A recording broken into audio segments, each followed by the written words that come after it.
My name's Debbie Bailey, and I'm an adaptive physical education teacher. I taught for 20 years in Shelby County and then 6 years in Jefferson County, and retired with 25 years. And like Greg, I was not very good at retirement. So 9 years I've been a contract adaptive PE in Homeland City schools.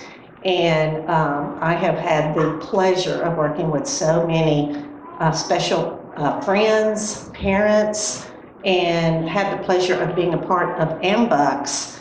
And unlike Greg, who says he doesn't like to ask for things, I don't mind asking. So, so I'm going to tell you, if you don't have a nonprofit organization to be a part of and to contribute to, this is it.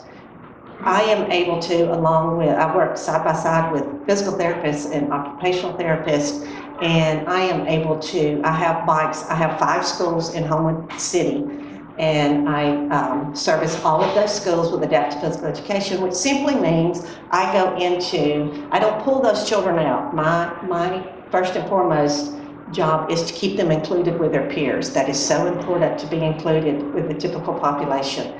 And most of us here tonight are able to, alongside me, go to Walmart and pick up a bicycle for your child for $60, $70, teach your child how to ride that bike, and that's life for us. Well, so many of the friends I work with that we are able to give these bikes to aren't able to do that.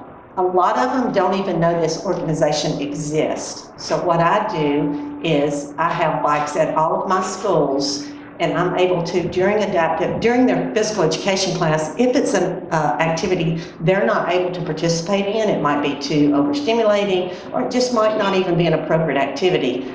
I put that child on a bicycle, I video them, I send it to the parent, I go, would you like to have one of these at your home? And they're like, yes, I would, how do I get that? And through that process that Greg talked about, we're able to hook them up with a bike, most of which are able to contribute that $100 and some more. And then, like Greg said, there are some families that just aren't able to. That's not going to stop us from putting that bike in that home. The most rewarding part is to have a child that is completely and totally non-ambulatory, doesn't walk, never gets out of their chair. But to be able to put that child on a bicycle, and 50% of the time, that child's able to pedal a bike.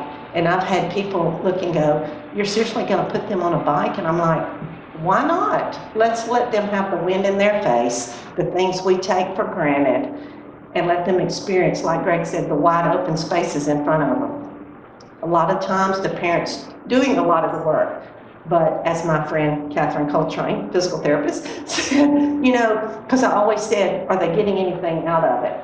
They're getting passive range of motion. Their legs are pumping and moving and doing. They may not be doing the work themselves, but they are benefiting greatly. Over time, they can become independent with this, which is awesome. And that's just the whole point of this organization, is to put those bikes in those homes for those children to be a part of it. And it's really funny because I had a fitting just the other day with a child from, we had one from Tuscaloosa that came over, and they come from all over when they realize that this is available to them. But the peers, the siblings, the brothers and sisters that come to the fittings get so excited to see their brother or sister on a bicycle that it is amazing. And if you ever have the opportunity, I know that one of the board members, Glenn, he was able to witness one of the fittings the other day. He was like, oh my gosh, this is awesome. But to see the joy in these families, like Greg said, parents cry, kids cry, it's just an amazing opportunity for these kids. So, dig deep, do what you can do, and be a part of making so many families have this experience. Thank you.